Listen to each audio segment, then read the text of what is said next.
Hello. Hello, dear friend. Welcome. Welcome all of us into this beautiful space. This is my first Friday live stream in 4 weeks. I took the last one off. I normally live stream every other Friday. And it feels like, in true Gemini fashion, I've now pent myself up and I have a lot to say, right? Since I took a break on the live streaming. So this live stream, I am dedicating this to the endless, endless energy that Gemini is, and taking off all time limits. I'll give myself a bathroom break if I want it and come back, because I'm going to say everything that I want to say. So no worries. I actually may be worried because I don't know what we're even going to get into. Like, I have a ridiculous amount of shit downloaded into my brain recently, always. And there's so many pieces in here that who the hell knows what we're going to have come out of all of this. But no matter what it is, I know that exploring our dots and our thoughts, that's like really what's sinking in for this Gemini new moon. Our dots and our thoughts.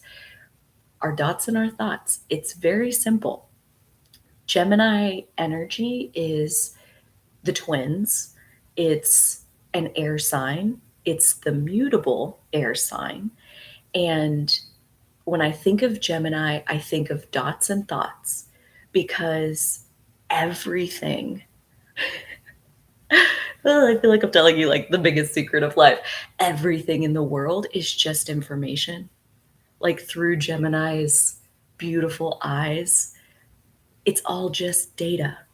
It's all just dots and thoughts. Like, it's all just 2 + 2 = 4. It's all just that happened and that's happening and this is happening, and just pure emotionally detached scientific observation of what is Gemini. Perfect, unbiased attention, Gemini. Open-minded, taking in all the dots and thoughts, no matter what they are, Gemini. Like, just beautiful, unprejudiced access to all that is Gemini. Like, not closing yourself off from any of it. And I want to also pull in here, this is a new moon that we're talking about, the Gemini new moon. So that means the sun and the moon are both in Gemini. They're actually conjuncting at 26 degrees of Gemini on June 17th or 18th. It's like really late at night, my time in Central Time, like 11:30 p.m. at night. So it could be June 17th or 18th. And with the new moon, both of our luminaries being in Gemini, we have all the light in our solar system lighting up Gemini in this new way, right? Like, new moons are always these soul infusions, these planting this seed for what's going to come next in the greater cycle of every 6 months. We have, in June is always the Gemini, maybe not always, maybe May or June, during Gemini season is always the Gemini new moon. And then always during Sagittarius season, so either November or December, is always the Gemini full moon. So these, and that's happening for every sign. So like, these are working on this greater 6-month cycle of, us having this new moon in Gemini right now. At the end of this year, we have the Gemini full moon during Sagittarius season that is going to be lighting up kind of like, what did this soul infusion grow into? Right? 6 months later, we're going to have a lot more dots and thoughts to put in the pile than we have right now. And that's one of the pieces that is most notable about this particular Gemini new moon, this particular new beginning, this particular infusion into our souls, is that it's, I titled this video Layers of Knowingness. And that it's really delicious when you're in your Gemini energy, because Gemini never wants to be done learning, right? Like the worst thing you can do for Gemini energy is boredom. Your Gemini energy will start rebelling and it'll start causing drama because you're so fucking bored. You can't stand it. You want to eat the wallpaper. Like, you got to feed Gemini. It's an endless appetite that will never cease, nor would you want it to. So Gemini is hungry. It needs new information, new dots and thoughts all the time. It's an eating machine for new information, basically. And so you got to feed it. And what we're having come to us, these new dots and thoughts, it's like the layers of knowingness of getting the picture. And this is really a good spot to talk about the difference between Gemini and Sagittarius, because Gemini end is the dots and thoughts, and Sagittarius are the lines. Like, imagine the red string between this random dot and this random dot. And Sagittarius, that fire energy that's opposite Gemini, is where we take all of our dots and thoughts and we tie the strings between them. We make the connections that make sense to us. We put it all together so that now when you stand back and look at your wall of dots and thoughts, it's not just information, it's not just data. Sagittarius takes it, makes meaning by drawing these threads that says, like, this is not separate. This is connected to this, and that sets off this. And then you get over here. Like, that's Sagittarius, is like, how do you put together all of the information that you've ever absorbed and put it together into, who are you? Who are you? What do you believe about life itself? What do you believe about you, yourself? Like, what are those beliefs? And that is a really, really, really important question to ground Gemini.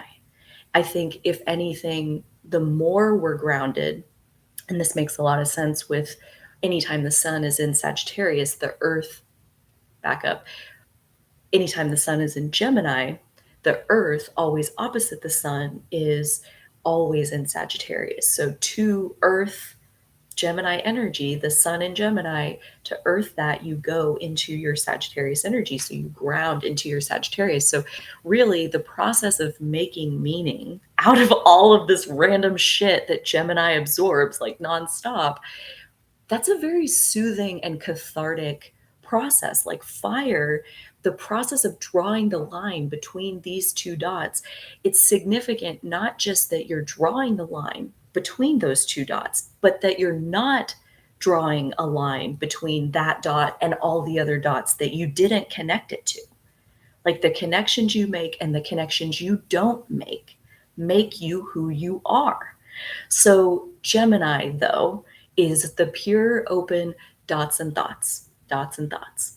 So I say all of that because when Gemini is at its best, it's this hungry eating machine for dots and thoughts. It's popping dots and thoughts all over your board, all over your grid. Your consciousness is constantly lighting up with new information, new thoughts that you've never thought before, new perspectives, new vantage points, new ideas, new, I've never seen anybody live that like that way before. Oh my God, like that, maybe I don't even want to do that, but maybe that gives me the exact opposite idea. Here's a brand new dot on my board because I experienced another moment in this world. Like, constantly new dots and thoughts. And what is happening with like the layers of knowingness is Gemini popping these new dots and thoughts into our grid. They're always, all the new dots and thoughts are disconnected. It's brand new information the second it lands in your consciousness. And depending on where you're at in your Sagittarius energy, that's how fast you can take that piece of new information, that particular dot, and draw a line to something else. And some new information that lands in my system anyway, it feels like the second it lands there, even though I've never thought that thought before, never touched that particular contemplation before, the second like the first second it lands in my consciousness, and then it instantly like connects. And that is resonance. When new information almost, if you were really watching it, it lands and then it connects. Like we can really only be in one moment at a time. And now is so fast. Like it feels like it's simultaneous when we hear something that we resonate with. But first we heard it and then we resonated with it. That response from our body that says this lands and this connects. This instantly draws lines to so many other things on this grid already. And that's one option as far as like, okay, so I get this new information and it instantly connects. I would also kind of call that like an epiphany. Like when you have a realization that feels like, oh my God, it explains so much. It instantly connects so many dots on your map that weren't connected before. Epiphany. It like connects a bunch of things all at one time and you feel the rush of that in your consciousness, that new awareness that you now are. I was going to say have, but are. Yeah. And so, on the other hand, the layers of knowingness, I'm feeling this is what I am very personally going through like right now. And it does seem like my embodiment wherever I am as I record these, it does seem to embody the energy, even though, at the time of recording this, it's June 9th. It's June 9th, 2023, and it's not happening until the 17th. So whatever that is. And um, but what I'm very much going through at this time is new dots and thoughts that feel like not only do they not connect to anything, like I get this piece of information and it's like, I've been working on my grid, my map, all my dots and thoughts. I got them like right here. And this piece of information is like way the fuck back there. And I'm like, we can put dots and thoughts over there? Really? Like that's what it feels like. It doesn't connect to a single goddamn thing. And that can be a little bit frustrating, a little bit like, wait, what am I supposed to do with this dot? It's just over there. It's like way over there. I don't even have anything. Like that's a completely unsettled part of myself. Like I've never even been over there before. And so here's this dot fucking hanging out over there, tempting you to be like, yeah, why do I have this random new piece of information all the way over there? And then here comes another dot that's kind of like in that ballpark. And the only connection it makes is with that other dot. And like now you got two dots connected, like all the way back over that way. And so what I'm feeling right now is like also with that Aries North Node energy of like, we are we are moving into new planes of existence within ourselves. It is exciting times, my friends, exciting times. And this is part of that. It's like, I thought, like, here's my consciousness, here's my awareness going on. Like, I'm going along. I feel really good, like, better than ever. Like, the better it gets, kind of thing. And, like, wow. And then, like, here's this whole thing over here where, like, why is this information coming to me? And here I am inspired to tell you just a little bit about that region in case any of this, like, resonates with you. And it very much is like parts of my shadow that like I'm seeing, images from space, like satellites or whatever, as they look at the earth and you can see like the difference between like, it's not funny, North Korea and South Korea, like how North Korea is like dark. I'm pretty sure that's the way it is. And then South Korea is like lit up or whatever. And whichever one of those it is. But like you can see like where is it dark and where is it light? And these new dots and thoughts that are coming with the Gemini new moon, the layers of knowingness, they are landing in an area where it's previously been completely dark. Like you haven't even really gone there before. And for me, this is like literally brand new words that maybe I'd heard, but I had never eaten it into my consciousness before. And like, the Tantra, brand new word. This one was literally a brand new word. Such a thing as a tantrika. And basically, what that means is that you go to where it's hardest to love. Some might say impossible, but love is internally generated, so it's technically never impossible. And a tantrika goes to where it is hardest to love, and they love there. And I'm like, holy fucking shit, I think I'm a tantrika. I think like that's basically what I'm doing over here, you know? Like, I had no idea that it was called that, and I had always, like, in my very cultural, kinda on the outskirts, periphery looking in at tantra, I thought it was, like, a sex thing specifically, and it's really not. It's more of, like, a lifestyle, and sex is just, like, one piece of life, but there's, like, all of these other things, and so I like, that's what I'm saying, like, tantrika. What do I do with that? That's me? Question mark? Maybe? Like, good for further exploration probably, but, like, that's what I'm talking about with, like, this dot is, like, all the way over here, like, why are you telling me this? And that's a great question. Layers of knowingness. There is a part of me that does know, but knows exactly where the fuck all of this is coming from and where it's headed, and I would call that a fantasy, you know? That's what it looks like to me, is if I'm being real honest, I'm like, this is being fueled. This is like my fantasy coming to life, I think. And this path that I don't fucking recognize, that I'm getting these pieces of information that I'm like, okay, cool, but what do I do with that? And I've been downloading these pieces from like different classic Gemini, like you're taking in information and thoughts and dots that are popping into your grid from all the places that you're listening. Like anytime you're listening, you're popping dots and thoughts into your grid that then your Sagittarius energy needs to do its fire process, needs to do its like cleanse process of figuring out like what is you and what isn't you. You know, what do you want to leave there for somebody else? So this layers of knowingness, part of us does know, and that's our intuition. Our intuition, like basically where this is coming from, is a couple of pieces. Number one, Neptune is squaring this new moon. Neptune and Pisces squaring Gemini new moon. The second one is that the ruler of this new moon, Mercury, is behind the new moon. So the new moon is further ahead in the zodiac.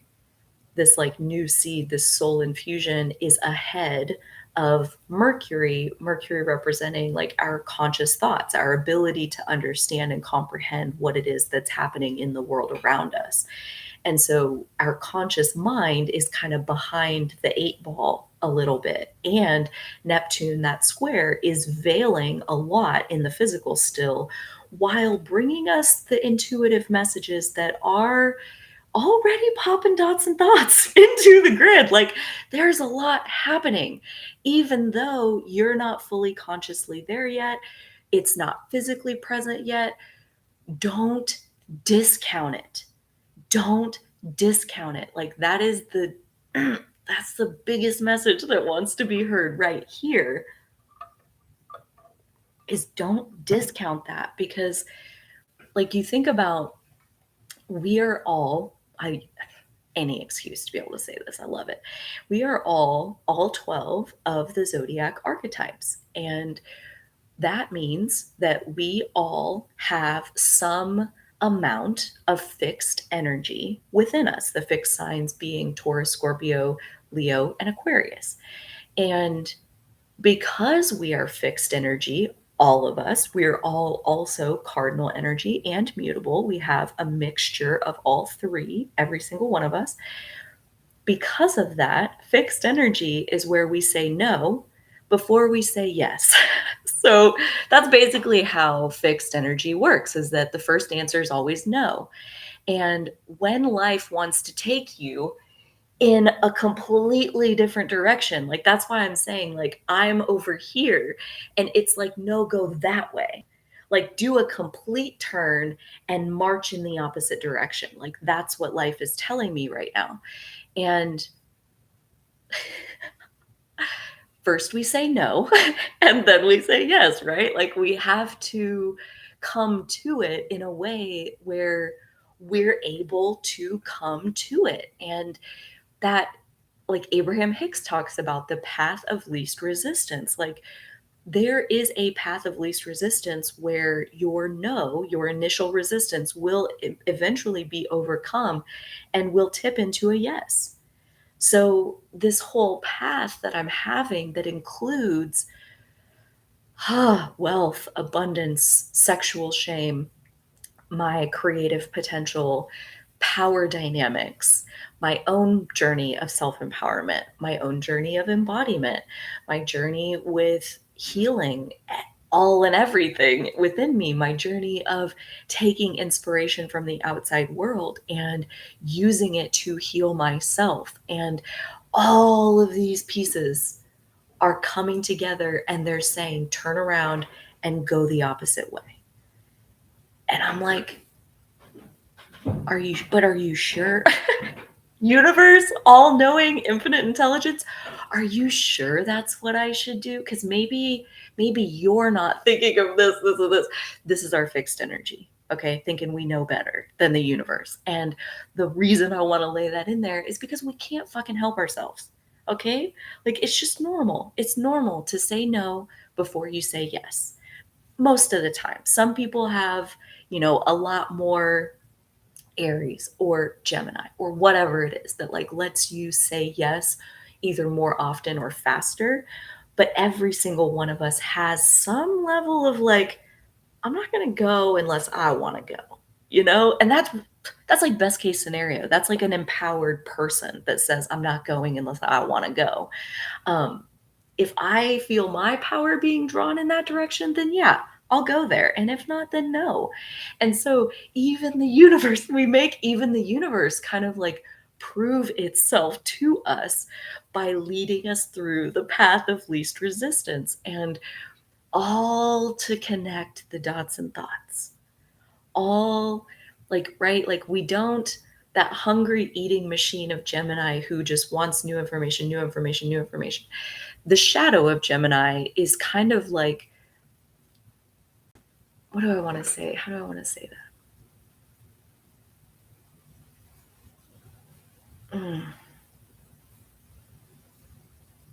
Like, I see, kind of insatiability is generally a negative connotation word, negatively connotated or whatever. It's insatiability where you're sitting on a fucking pile of gold and you're over there like, I need more gold. I need more gold. So that's where, again, I go back to like, anytime the sun is in Gemini, the earth is always in Sagittarius. So we're not really like, even though it feels insatiable and that part doesn't really go away even when you're in the light side, like, I think if anything, like, that's still part of the superpower of Gemini, is that you are insatiable. It's never enough. You need more. You need more new information. There's just more learning that can happen, more growth, more evolution, like more.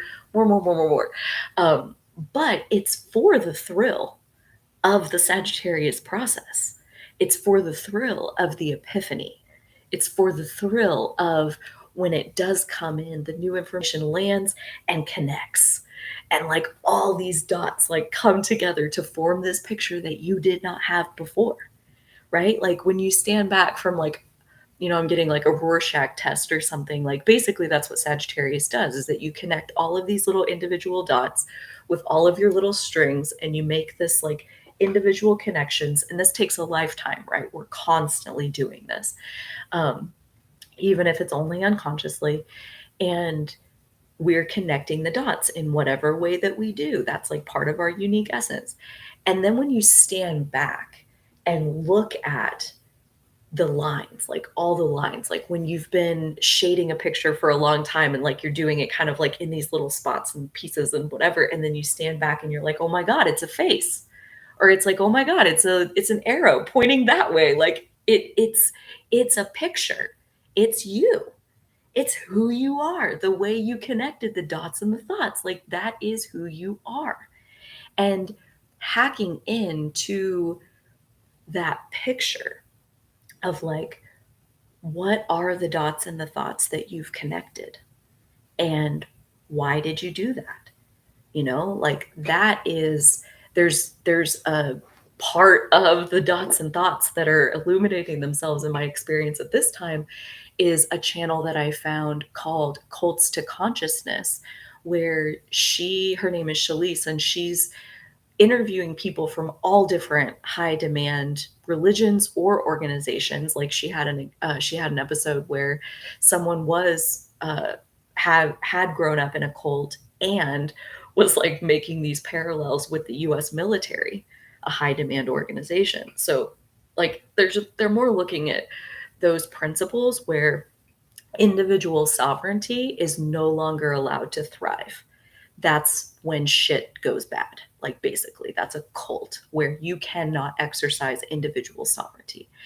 And so, this language, this like area of deconstructing your beliefs, because you realize that you've connected dots that, like, one, are holding you back, that like this connection is creating a limit that you're holding yourself underneath of. So that's part of it, is that you're bumping up against it and you're like, I'm bigger than this. Like this whole no sex before marriage, or like whatever rule, whatever dot got connected that like you can't masturbate, masturbation's a sin. Like, dude, like people who got that dot connected and like really believed it, really believed that if you masturbate, you're going to hell, believing that shapes your fucking life.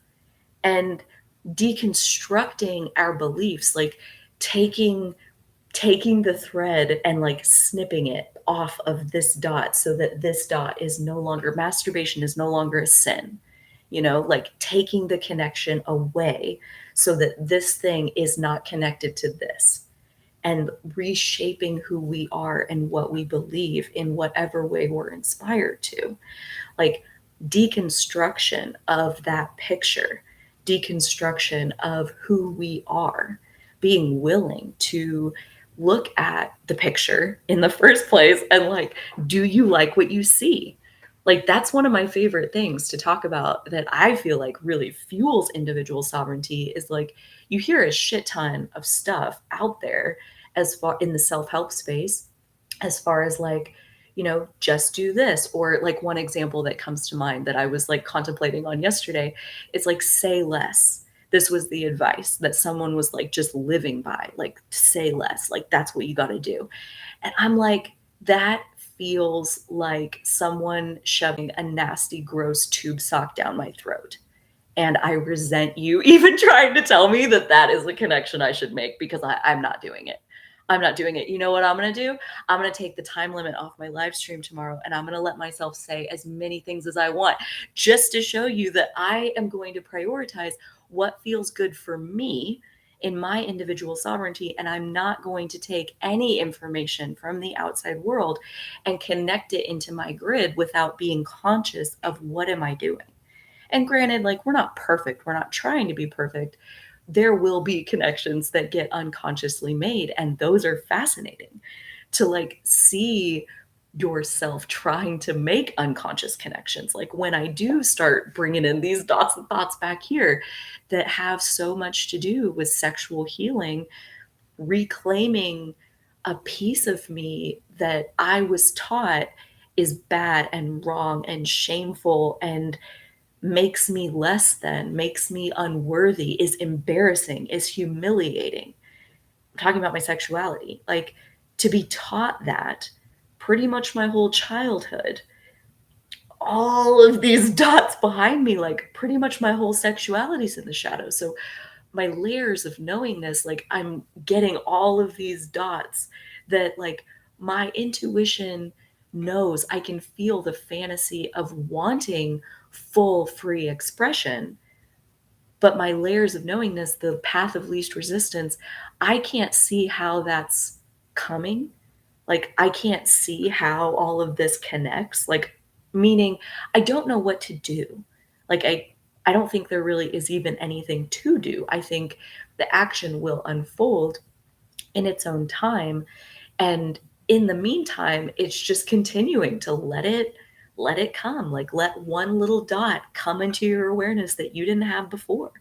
You know, like this path has been unfolding my whole life probably, but the first dot that landed back there was October, November of 2022 when I had a series of experiences in the astral, is what I say, um, where I met someone. I met their soul in the astral, and I know this person, like our souls merged in the astral, and it happened like 6, 7 times all in the span of a couple months, and then like radio silence for like still kind of. I haven't met up with them in the astral since then. And like that was dot number 1 back here, like this fantasy version of like totally free expression, like 100% free expression, uninhibited by my body and the history of shame and trauma that is stored in my body when I was out of my body and in the astral with this person. Like there was none of that. And it was the purest love that I've ever felt in my entire life. And that's dot number 1. And it was over here. So then the other dots that start coming, like the next one that I got, and I just really am not ready to tell this whole story someday.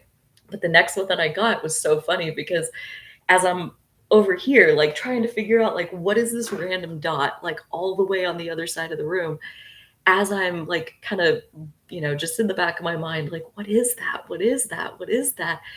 Then, and this didn't connect for quite a while, like, then here's this other dot that's like all the way over there. That's like, ah, it's in my, one of my other big shadow territories, which is my fear of being a parent. And here comes this dot, like over there in that region. And eventually they connect. And I'm like, oh my God, like a whole new world literally is like what is opening up, and the layers of knowingness, the frustration of not being able to see the future and see like how is this all going to unfold, because I'm terrified of both of these things, and that's why it's in my shadow. That's why I've lived 35 years on this planet and left that shit locked in the closet, because it's scary. And now here we go. Here we go. The dots and thoughts, they're like popping in. And my Sagittarius self and this Neptune and Pisces of our deep intuitive knowing, you know, on some level, like when you know, you have that frustration of like, I don't know what's going on. I don't know how this is going to unfold. It's like, that is your brain talking. That's your thoughts. That's only one layer of your knowingness. And if you drop underneath that even like a millimeter, get down in your body, get in your dreams, get in your intuition, get in your heart, get in your fantasies, tell me you don't know what this is. Tell me you don't know where this is coming from. Like, of course you do. This is your dreams coming true, and stop talking yourself out of it. That's what's coming to me, and that is a beautiful segue into another thing that I've been practicing lately that feels like it was all just so I could tell you guys here, is another superpower of this Sagittarius energy.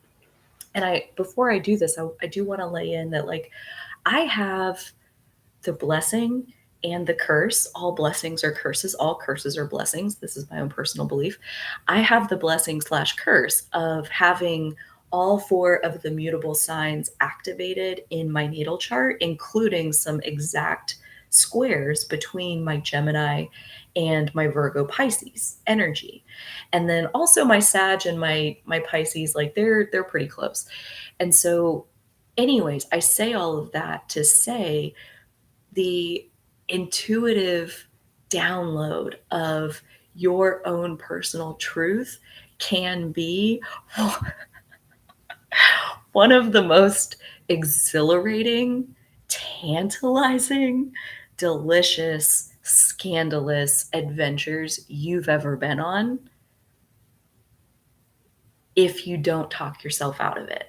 Like, you think about, like, your fantasies, the things that feel ridiculous to even speak out loud because, like, it's a fantasy. Like, that's the whole point of a fantasy. Like, if you thought it was possible, it'd be called a goal. Fantasy. Fantasy is like out there. But what if with enough openness and like that Gemini receptivity of letting the dots and thoughts one at a time show themselves and not making it mean something, like the Sagittarius energy, when it's unconscious, it's making meaning in whatever way you were basically brainwashed, like the cult in culture. Like, we're all essentially growing up in cults. It's called our modern culture, and it teaches us what's right and what's wrong. And so when we make meaning and we come to meaning unconsciously, it is whatever meaning we've been programmed to believe. And so this Gemini new moon, I see us receiving new dots and thoughts that will, like, in their existence in our consciousness, they will form contradictions with the meaning we've already made. They will force us to detach from certain beliefs that we've already formed. They will, and in letting go of those beliefs, that is how you let go of your limits. That's how you transcend your limits. And that's part of why we can't see the path right now, because, like, if you could see it, you would start applying your thinking. You'd start planning it out. You'd start making preparations. You'd get a backup plan for your plan. Like, it's like all of those old tendencies, all of those like programmed responses, none of that is how we're making the leap into transcending our limitations and living this truly free expression of who we are, the truth of who we are. Surpassing those limits is going to have to, like how does that saying go? It's like the thinking that created the problem can't solve the problem. So the limits that are there, the beliefs that are there, making meaning unconsciously, we're staying within those limits. We're staying inside the beliefs we already have. And I feel all of this, these brand new dots that are so far flung, they bust open our beliefs. They like make it so you can't help but be like, no, but I want to connect that dot, because that dot all by itself feels so good.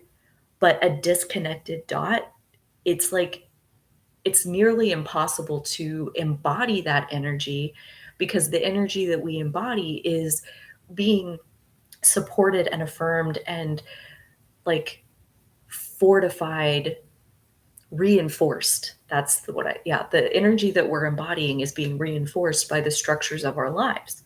And the structures of our lives reflect the belief system that we have. And the belief system is how we've connected all the dots. So if you have a brand new dot that feels great, right? Like, this dot feels amazing. Like, I think I'm a tantrika. That feels like a huge relief in my system, even though I have no fucking clue what it means. How do I embody? How do I like own? Oh, I'm a tantric. Like, how do I do that? I have to start connecting that dot. I have to make it mean something in the structures of my everyday life. And where do you begin? Where do you begin? Layers of knowingness. You take what you know so far and you give thanks at how much more it is than yesterday. You give thanks that I even have these random little dots that aren't hooked up to anything. They feel really cool and I wish I had them hooked in. But I think even the fact that they're here means that more dots are coming to help those connections get made, and more of a process is unfolding. Like, even the fact that I have a brand new dot is telling me the process is unfolding. It's happening.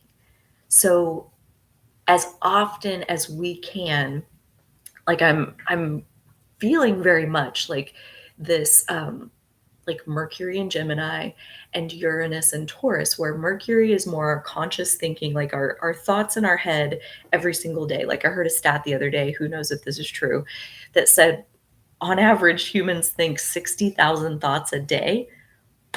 That's like incredible. So this is Gemini, dots and thoughts, 60,000 of them a day. And Sagittarius is over here like a crazy person trying to draw a string between like everything that it possibly can to like keep us sane, to digest what it is to be human and to let go of everything that isn't you, leaving it there for somebody else. And this process is happening. This Mercury and Gemini, the thoughts that we have, they want so desperately to catch up.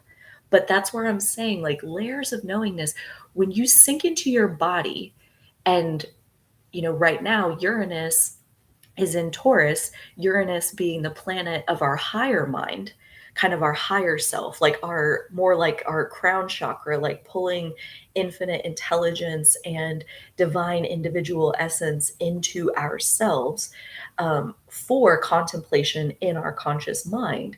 That higher mind, kind of like the head center and the ajna center in human design, where like the ajna is how you think about things, how you solve problems, how you solve the puzzle of whatever's in your brain. And the head center, the crown chakra, is how does whatever's in your brain get in your brain? How do you get inspired with a question? Like, how do you end up deciding that you're so fascinated by this one transit, this one 18-month transit, that you need to record almost 8 hours worth of content? How the fuck does that happen? How do you become obsessed? What is that? What is that energy? Like, is it an accident? I don't think so. I don't know. I'm sitting over here with my Gemini energy, chewing up and spitting out one obsession after another my whole life, and it doesn't seem to be slowing down anytime soon. And I tell you what, those obsessions, those hungry devouring of new information all the time, and then going through phases where I'm obsessed with this thing, and then it's this thing, and then it's this thing.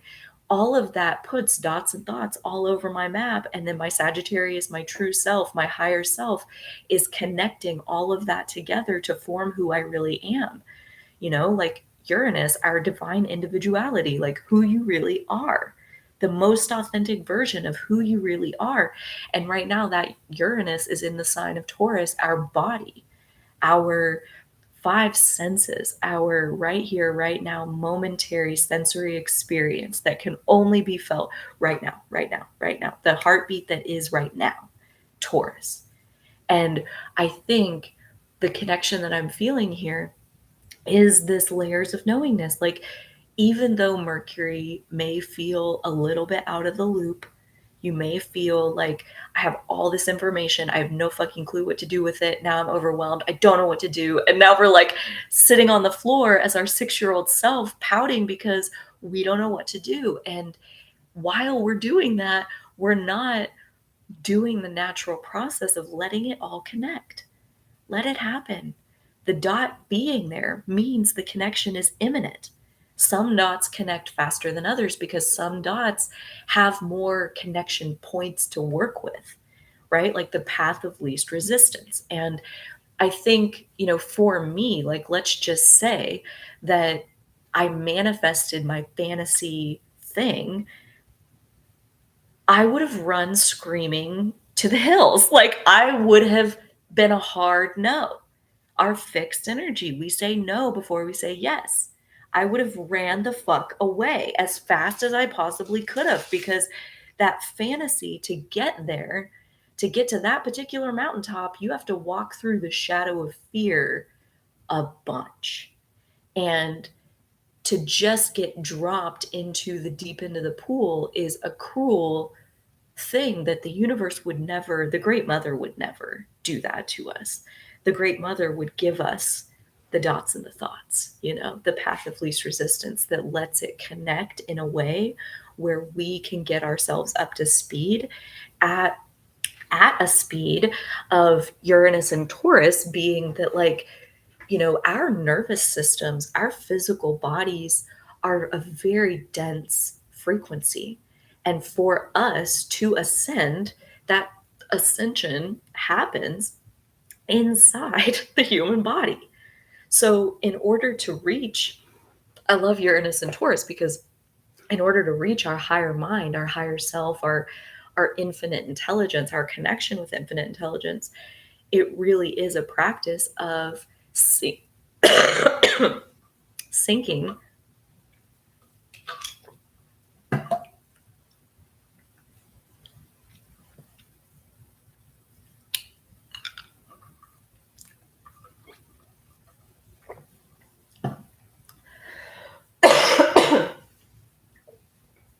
on a tail end of a cold. Thank you for bearing with me. Sinking, what a note to do that on. Sinking as deeply into your body as you can. Feeling the sensations of your body, whether that be the desire for a deep breath or the desire to swallow, the tickle in your throat that wants to be coughed out.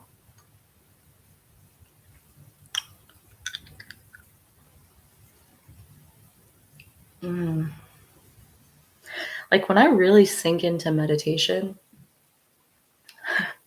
when I really sink into my body,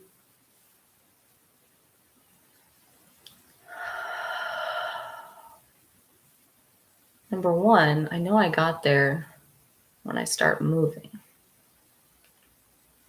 which is funny because they say when you meditate, like you're sinking into stillness. And for me, that's not true. I know I'm doing it right when spirit starts like luxuriating in what it is to have a neck. That's what this is. Like, and I'll get like little teeny little pops of just like, let myself feel what it is to be inside this body.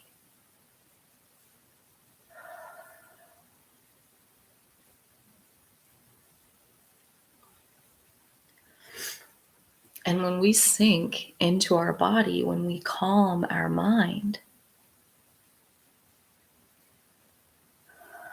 when we allow ourselves to connect Taurus to our feminine, our body, what is the natural world,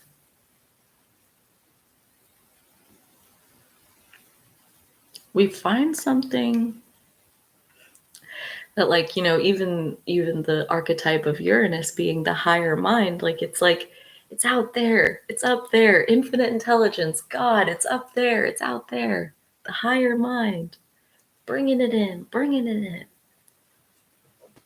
And when you really sink into your body and you feel God, is like, for me, it sits like at the base, this area that is the base of my spine, my root, sacral, solar plexus, spleen. Like, it's kind of like this whole area. I was in a wealth retreat by Laura Waldman called the Free Wealth Retreat that she ran here recently, and she called it the Wealth Womb. And it's an energetic space. I talked about it a little bit in the latest Aries North Node video that I released yesterday, where, like, call it whatever you want, it's the center of our life force energy. And it's not out there. It's in here. It's inside the base of your being, Kundalini, like snaking up out of the base of your being, the higher mind. What if the higher mind is in your gut? What if the higher mind is this base of you? It's not up there, it's in here at the deepest level. Like I've said many times, I am a mermaid, and I figured that out through a 3-month long hibernation where I felt like I was just lost in the ocean, where nobody else was there with me. I was by myself in this hibernation. I was kind of catatonic. I didn't cry, I didn't speak, I didn't talk to anybody. I just binge watched Criminal Minds, and I took naps for like 3 months. I've talked a lot about this on my channel. There's lots of videos where I reference this. And I felt like I was lost in the ocean. And when I, like, basically, I realize now what I was doing was swimming, like kind of allowing myself to sink into the depths of what is truly inside of me. And really, even then, I was only scratching the surface. But I say I'm a mermaid because I figured out that actually, like when you swim down into the depths of you, which, your body, your soul, like I found that, it's kind of one and the same, the well sinking into your body. As you do that, you're facing things that your soul is showing you, like the demons at the gate kind of thing that keep us out of our soul, keep us out of our body, the stored trauma and pain and wounds unhealed that live there. And as I sank into this, I found that like you can swim down in there, and at the bottom of your body, and this is what I'm saying, like at the base of my body, there is a portal. And it really does feel like you swam down, and then it's a portal, and then you come out and you're in your soul. And another way that I've heard this talked about, and this is how I understand what that is that this is the individual by individual transition that our collective is making to the new earth.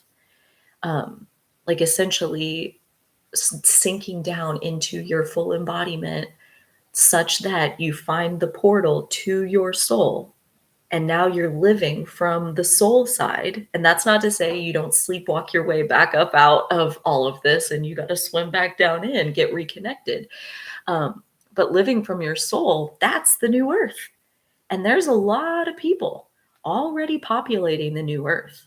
Like, this is not a one and done kind of thing, just like the age of Aquarius. Like, this is an individual by individual awakening that is happening. And these new dots and thoughts that are coming during the Gemini new moon, they are absolutely 1,000,000,000,000% supporting us in this transition of being able to live more fully from our soul, in more of the structures of our life around us, reinforcing who we really are.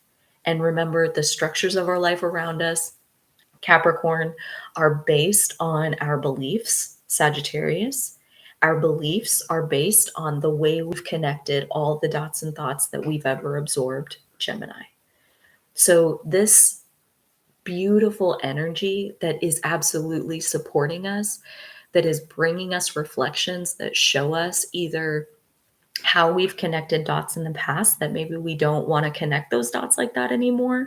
When we sink into our body and then we consider something like masturbation is evil, like that, like literally is just fucking hilarious to me that like the church ever got people to believe that, but they did. And that is part of our culture. And now we're waking back up, and we get to decide through what it feels like in our body, right? Like through what feels good to us, what resonates to us, we get to decide, what do you want to believe? You can believe anything you want. Look at all the cults out there. Look at all the people believing all kinds of things. None of it's wrong. And if anything, it paints this picture that like you can believe whatever you want and nobody can stop you. Belief is a powerful thing. Powerful in the sense that, like, again, what you believe controls the structures of your life. And the The structures of your life reinforce the energy that you embody on a daily basis. And the energy that you embody on a daily basis, back in Gemini, you're attracting new dots and thoughts into your experience based on the energy you're embodying. And it goes back through the cycle. So, this is a time of really getting to decide for yourself, for your own personal sovereignty, what do you believe is true? And if the universe is bringing you some truths that are maybe brand new dots and thoughts that you've never worked with before, and you feel like a brand new beginner, Gemini energy supports that too, because it has the gumption to be a beginner. Like, I want to read you 26 degrees Sabian symbol. I'll link this in the description afterwards. I don't always look these up, but I really wanted to on this one for whatever reason, and I definitely wanted to pepper it in here. Okay. So where this new moon is happening, 26 degrees Gemini. Also a good place to note to look at where Gemini falls in your own chart. If you do use houses on your chart, if you have your birth time, whatever house system you use is fine by me. What houses is happening in, and that this could tell you something as far as like what this Sabian symbol is talking about. The Sabian symbol for 26 degrees Gemini is a young gypsy emerging from the woods, gazes at far cities. And so that is the symbol. And then the rest of this description kind of helps us understand like how much this one little phrase is really saying. So this symbol shows that there is a desire to attempt or achieve something that is at times far off or out of reach. Fantasy. Like far off city over there. Like, can I really have it? Is it an oasis? Does it even exist? Who am I to want this? It takes courage to be something of a foreigner or an outcast and still venture out into society seeking its rewards and enticements. Perhaps you don't have financial resources or conventional accreditation behind you. It could be the constraints of friends and family that are holding you back from being able to strike out on your own. Wanting and trying to participate, even when you don't initially command respect or acceptance, is difficult, but with perseverance, rewarding. A place to truly call home needs to be found. Set your sights high and go for it. That's funny because I didn't remember that, but like that message while I was on my way over here, I just was like in this thing of like, fucking go for it, fucking go for it, fucking go for it, fucking go for it. Like I was just like ready to give myself as much time and space as I wanted because it's just for whatever feels good. It's just for fun. It's just for whatever energy wants to move through my body, it can. And so there's two different, like with anything, there's a light side of this energy and there's a dark side of this energy. So I am going to share that too. The light side, which is kind of funny. Well, maybe not. Let's see. When I read it earlier, I was like, how is that the light side? But we'll see how I interpret it now on the leading edge. Maybe I have more dots and thoughts that this can connect to. So the light side is dreaming of being a part of something far off or bigger, lessons to be streetwise, new perspectives arising from larger realities, striking out on one's own, and corporate realities. Yeah, so lots of symbolism. And I think especially the new perspectives arising from larger realities, like that feels so exactly what's happening here when I say, these dots and thoughts that are coming, like this is what I've been working with so far. And then here's this one, and then here's this one. And it's like the world is getting bigger. And that's okay. That's okay. And it is a little bit scary, but it's also exciting. And So this is the dark side of the Sabian symbol, is dissatisfaction and looking elsewhere. Kind of like what I was saying about insatiability, like you're sitting on a mountain of gold and you're like, I need more gold, I need more gold, I need more gold. Kind of being on the lopsided, like just Gemini side, where you're not really digesting on the Sagittarius side, like using the gold, spending the gold to go have fun experiences, to go like you broaden your horizons and do new things that you can afford now because you have more gold. And so then like you experience it and that gives you new dots and thoughts. And now you have more gold and now you go spend it, like on and on and on. It's a cycle. Um, so if you're only on that Gemini side, dissatisfaction and looking elsewhere, feelings of not belonging, being in limbo, that feeling of like, I don't know what's going on. I have no idea what's happening. I don't know how this is going to unfold. Feeling alienated, abandonment of home and family, AKA other people feeling like you're leaving them behind and they're sad about it. Maybe you're sad about it too. That would be totally normal. Restrictions and limits of activity. We were talking all about limits and how your beliefs basically become the limits of your reality. So if you believe masturbation is evil and that you're going to hell if you masturbate, God sees you, it's like, yeah, you probably won't do that. That's the limit of your activity. And so shifting your belief takes the limit off your activity and gives you access to a whole new world. So, like, for example, believing my sexuality is shameful, believing that it's bad or wrong or ugly or dirty or gross or embarrassing or anything, that like believing that has been this limit to my activity. And reworking these beliefs, like going through healing this sexual shame, cutting the threads between these dots, it is removing the limit from my activity. And the more of this that I do, the more limits I remove, the more dots and thoughts are fucking popping up like all over the place. And I just keep hearing Aladdin, it's a whole new world, a magical world full of wonders you never knew. I don't know if those are the words, it's pretty close. It's a whole new world. Aries North Node, a whole new plane of existence. To be human is to have plane after plane of existence opening to you. And we get to experience it.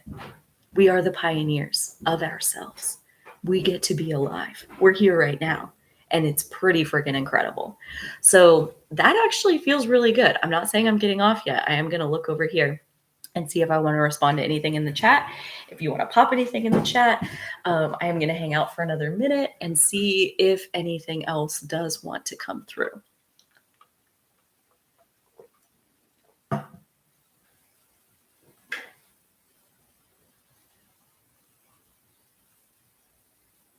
Oh, wow.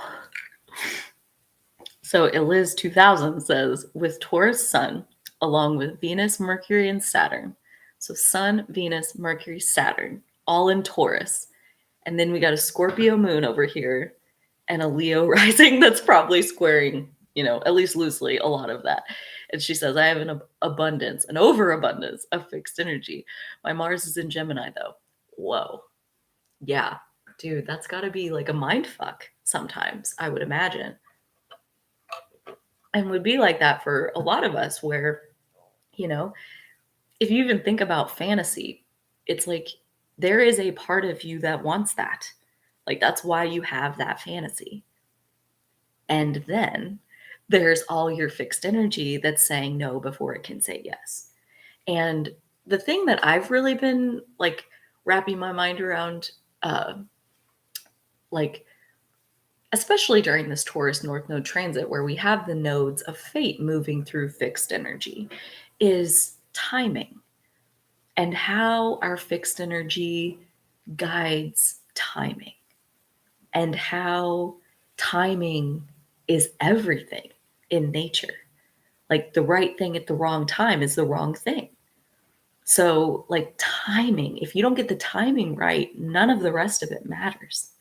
So, there is, I'm so happy for those of you that can hear me say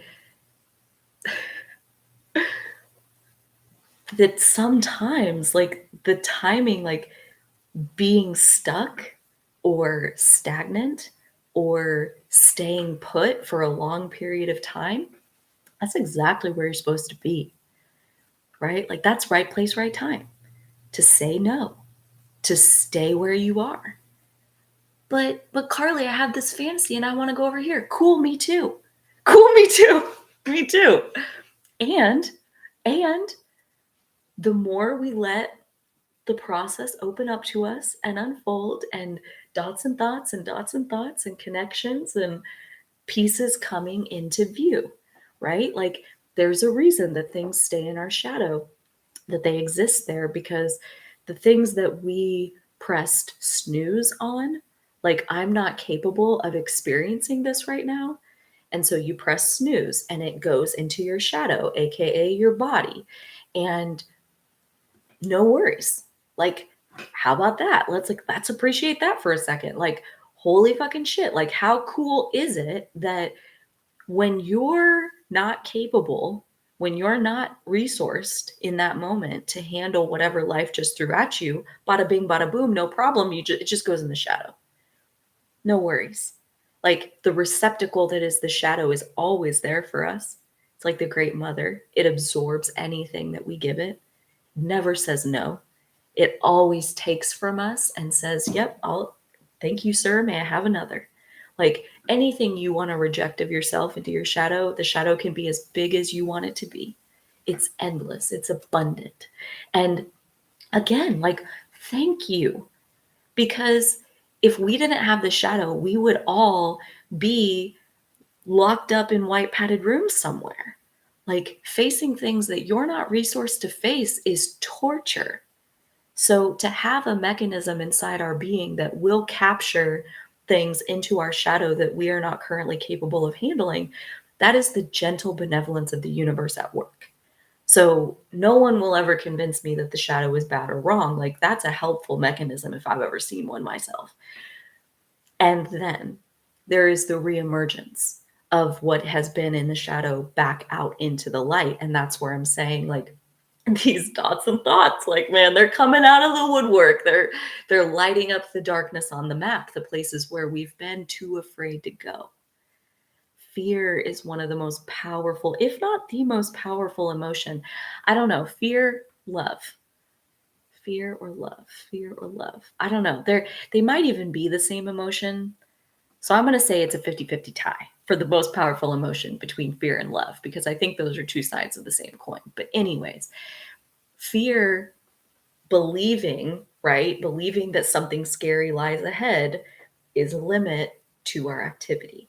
So the path of least resistance is the universe getting us around our fears, getting us to face our fears. And like I said, like one of my deepest fears still is, I mean, I don't have children and there's a reason for that. Like that is one of my deepest fears, is entering into the realm of motherhood. No, I don't want to go there. And I have reasons. I have lots of reasons. And I've been praying for over a year now to basically put me to good use. Like, I want to serve the highest good of the all. I will embody whatever, like I'm talking to the universe, like whatever you want. I will embody whatever you want that serves the highest good of the all. Put me in, coach. I'm ready. And then here comes this dot, like,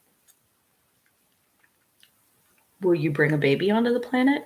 Hard no. Hard fucking no. No, I told you I'm not doing that. So here I am with my fixed energy of saying no before I can say yes. And that baby, she's coming onto the planet. Like, that's happening. Not right now. Not this very minute.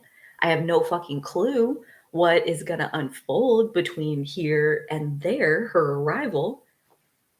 It's still a gigantic no for me in my body, but on a soul level, I surrendered a couple days ago and said that if motherhood, if me personally, like you got all these people out here, you're telling me they don't got it covered. Like me personally, entering into motherhood, that's what will serve the highest good of the all, you're going to have to do it because I've got too many limits in place, right? Like my behavior, my activity is very limited. So you're going to have to give me a whole new path that transcends these limits. And I guess if that's what you're doing, I mean, I will embody whatever is in service to the highest good of the all. I will do that. And there's a reason. There's a reason that our manifestations take the time that they take to unfold. And like even from like that example, like something that pops to mind, like from a purely biological standpoint, like a woman is born with all the eggs she'll ever have. So like technically my half of this baby is like already in there. And then the woman ovulates, I'm sure all of you know this, ovulates just like the one or maybe a couple eggs at a time and like on a very slow cycle. And like part of me just knows that like the egg that she is, later in the lineup. And I was never meant to have any of those babies that, those earlier eggs would have been. Like that wasn't in the highest good of the all. It certainly wasn't in my highest good where I'm like freaking terrified and don't want to go there. Yeah, it's not in my highest good to like jump straight to that manifestation. It's in my highest good to let me ease into this process in a gentle, loving way that says like the universe is supporting me as I face some of my deepest fears. So this is like not even new horizons, but like entire new worlds opening up in our awareness and readying us to expand into whatever version of you serves the highest good of the all. And that may be leading you into the heart of your worst fears. And that's why, we're blessed by limited awareness. We're blessed by our layers of knowingness that keep certain things hidden from us until it's time. There's a reason that I got to spend the last 15 years of my life thinking I'm never having kids. The possibility was just off the table. It's not happening, period. I'm not doing it. I refuse. And then, like, here's this that says, but what if that's what's in the highest good of the all? And now here's this dot that, like I said, like it creates a contradiction with what you had previously connected and what you previously believed. Like here's this dot, this awareness that feels so good, but to embody this awareness of this baby, I'm over here with this belief that I'm never having children.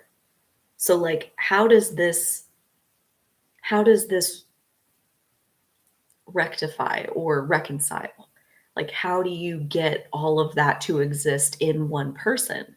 There's obviously some structures in my beliefs that are going to have to get rewritten for me to be able to expand into these new horizons, these literal new worlds that are opening up. And if you feel if you feel the magnitude of it's just so big, like I think that's where, again, timing, these things are opening up while we have the North Node finishing its last month in Taurus, and we have Jupiter moving through Taurus in addition to Uranus. And so, all of that to say that, while we have these new journeys opening up for us that possibly are leading us straight into the belly of the beast, we also have all of this energy in Taurus supporting us in our bodies, supporting us to find our strength and our security and our connection, our true abundance, our connection with our soul, to find it where it always is, and to use that connection in your body to face whatever waves of fear that the not knowingness is bringing. The layers of knowingness, like being comfortable with the unknown, to allow it to be there, to allow this one singular dot of light to exist in the middle of the Sahara Desert of like darkness. One little light and a whole ocean of unknown. That's okay. That's okay. It's always illuminating a little bit more, a little bit more. It's a process. And all of this Taurus energy is helping us to relax through this process. That's really the best thing we can do for ourselves, is give ourselves a gentle ride through these turbulent waters, to go easy on ourselves, to tune in and feel deeply down into our bodies and ask ourselves, what are we feeling? What is going on? There's an episode on a relatively new podcast by Emily Fletcher called Why Isn't Everyone Doing This? And episode number 3 is called Why Isn't Everyone Listening to Their Body? So I'm going to link that in the description box after this so that you guys can check that out if you want. I highly recommend her podcast in general. It's amazing. It's part of where all of these new dots and thoughts are coming from. That episode especially gave me a bunch. And actually gave me a shit ton, because I realized through that episode, the Why Isn't Everyone Listening to Their Body, that 3rd episode of that episode, or that podcast by Emily Fletcher, it was through that she does a very simple exercise of asking you, like, what is the loudest sensation in your body? And you listen.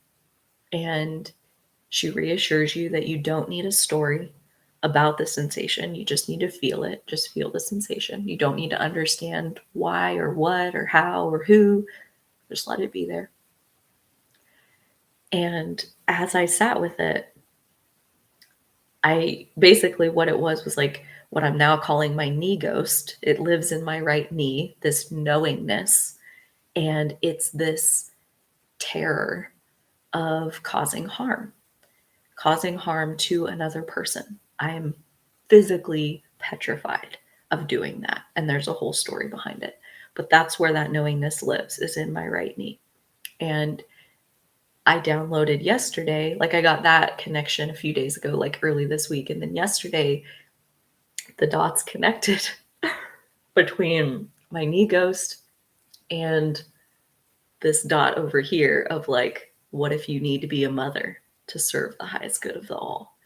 And it connected that, like, the reason that has been in such darkness for me is because of this fear of causing harm. And on some level, I know that to be a mother is to cause harm, period. Like, there's no getting through that gauntlet without hurting your child in the process. Has to happen. This is life. This is the earth realm. If you don't hurt them, somebody will. And you'll have to witness it. Just as painful. So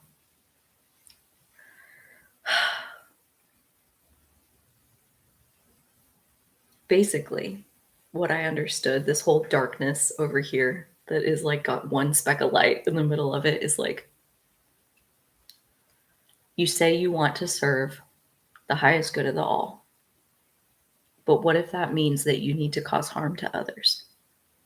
What if that means that you need to bring another person pain? Do you trust us that that is in the highest good of the all? And that's a big one for me. Like this knee ghost, that it is like not okay with that. Like there's a real part of my body, like my legs, pretty much my whole legs, that are like paralyzed in my no of like, I am not causing harm. I'm going to stay right here and small so that I don't accidentally cause harm onto anybody. But the universe is showing me this Jupiter conjunct the North node of like expanding us into the version of us that serves the highest good of the all. Like you staying this size and not causing anybody any harm. I get why maybe that feels good to you in the short term, but that's not actually what serves the highest good of the all. And you expanding, even though that's going to cause some harm, that's what serves the highest good of the all. Do you believe it? That's a big one, like I stand back and I look at my thoughts and my dots and the way that I've connected everything. And there's a lot of shit that I have to unravel if I'm going to connect those dots that says I'm okay with causing harm when that's what the situation calls for, when that's what I'm inspired to do, and that's what happens. I'm okay with it. And right now, I'm still not. But this is where, like, again, the universe doesn't just like knock you up with the baby. The universe brings you to it, the path of least resistance. And right now, like, I mean, I'll just tell you, I don't care. You can think whatever you need to think. But like, I had it in my head that like these last 15 years, like, granted, like I've been with a woman for the last 4, so that was pretty safe. But before that, if I get pregnant, I'll just get an abortion. Oh, they may not offer that in your state. I'll find an abortion. I'll just get an abortion. Like, it just wasn't going to happen. So like the universe bringing me the thing, then it just wouldn't have happened, period. And so to even let it happen is requiring a healing on my part that is taking its own time, apart from, before the baby ever gets here, before the manifestation ever actually comes into the physical. So it's a process. It's a process, and every single step along the journey is beautiful and delicious and as gentle as it can be and as fast as it can be. And if you're resonating with a lot of fixed energy, and like I've been really like right here for a long time, like right place, right time. You did a lot from that place where you were. And dude, if you don't need to go somewhere else, then you're fine right where you are. And there's a lot in our culture that would have us, thinking maybe we do need to go somewhere else. Maybe I do need to have a baby. Maybe I do need to blah, blah, blah, blah. Like, there's lots of ideas out there, but until we connect it ourselves, it doesn't mean anything to us. And that process of finding our way to our own meaning and creating the life that we want, it is gradual, incremental, and it takes every day for the rest of our lives. So that all that Taurus energy allowing us to feel supported in the natural cycle of, you plant the seed in the ground and then it takes a whole growing season to be able to grow up into anything that you're going to be able to harvest. And that's okay. That's exactly how it works. That's how the natural process works. So the layers of knowingness and allowing whatever this new world is for you, allowing that to come online, one little dot of light added to your awareness at a time. And before you know it, right, like 6 months later, when we're at the Gemini full moon, you look back and what used to be complete darkness on the map with one little dot of light in the middle, it's like, whoa, I can like really see that that's a penguin. Like I could start to see it. It's forming now, or like whatever it is. Like there's a shape. There's like actually something happening here that's like becoming.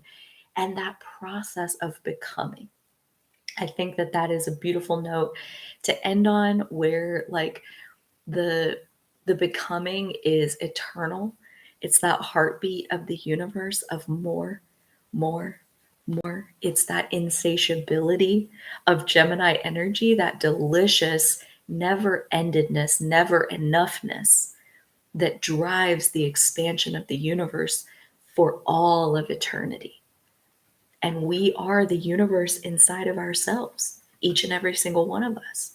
So that eternal process of becoming, I see this as a time of really relaxing into the deliciousness of one more piece and being totally mesmerized by the piece that you have, and not allowing ourselves to get sucked away into the conditioned stories, the programmed responses of causing harm is bad, or whatever it is that is floating in our limits currently, and truly allowing ourselves to transcend those limits by focusing into the literal majesty of the one singular right now that we are, the depth and the beauty of this now, the laser focus of Like you have the beloved in the palm of your hand constantly in your now. Your now is your beloved, studying your now, falling in love with your now. Like I heard somebody, Layla Martin, talking on a podcast the other day, like becoming intimate with your fear and your shame and your guilt and like all of these things that we normally run away from. She's like falling in love with it, being attracted to it, like really pulling yourself into it. Like, would you hide in the bushes just to catch a glimpse of your fear so that maybe you can jump out and like lick its face before it has a chance to run away? Like, to be that attracted and intimate with the now.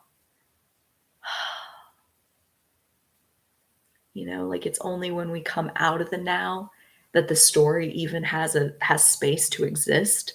It's when we come out of the now that we start to wonder, like, you know, how am I going to connect this dot? Why can't I connect this dot? Like, but I don't want to go over there. Why is it giving me a dot over there? Like, just hold the dot. Just like with a magnifying glass on your now moment. Just laser focus on right now. And let the natural tide of the process of your eternal becoming continue to ebb and flow like it always has and like it always will. Dear friend, thank you so much for hanging out with me. This has been my pleasure to be with you, to be with myself, to give myself this space and openness to say and bring through whatever felt good in that moment, and to let go of whatever thoughts dried up in the moment and let a new one come just as fast, and to really let myself explore the dots and the thoughts without having to have only traveling by way of the connections that are already made.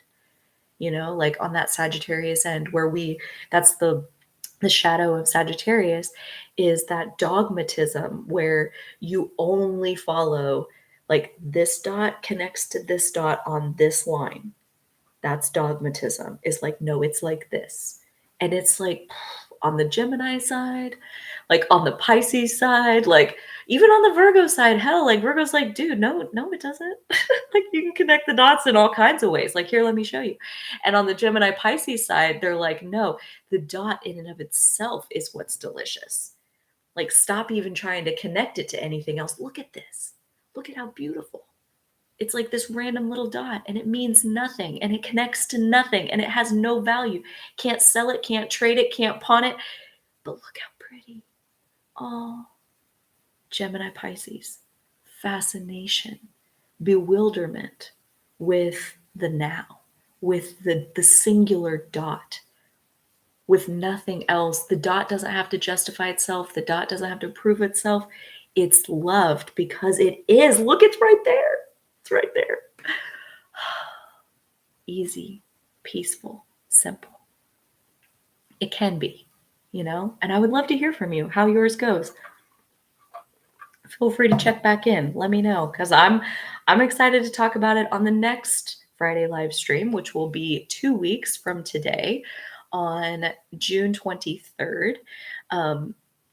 That will be where we talk about the Capricorn full moon, which will be the full moon of this lunar cycle. We're now on a reverse lunar cycle where the new moon and the full moon are not happening in sister signs. So like we have the new moon in Gemini and then the full moon in Capricorn and the new moon in Cancer and then the full moon in Aquarius. And it's kind of like this zigzag thing that has like a whole different flavor to when they are paired up. So that's what we'll be talking about next time. If you would like to join me, I would love to have you here. If you can't make it, the recording is always there for you. I also have my Sacred Circle coming up just right after that.